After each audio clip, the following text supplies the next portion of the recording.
St. Matthias Church ng Tumawini, Isabela, naghahanda na para sa Semana Santa. Ngayong papalapit na ang Semana Santa, abala na sa paghahanda ang mga deboto, pati ang ilang mga estudyanteng volunteer sa simbahan ng St. Matthias Church sa Tumawini, Isabela.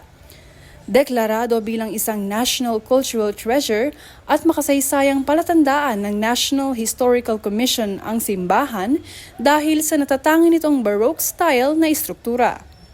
Naitayo ang simbahan gamit ang baked clay finish noong 1753. Napanatili ang ganda nito hanggang sa ni-renovate ang simbahan noong 1805. Kilala ito sa disenyo nito. Gawa sa bato ang pader at itinuturing nakakaiba ang cylindrical bell tower nito sa buong bansa.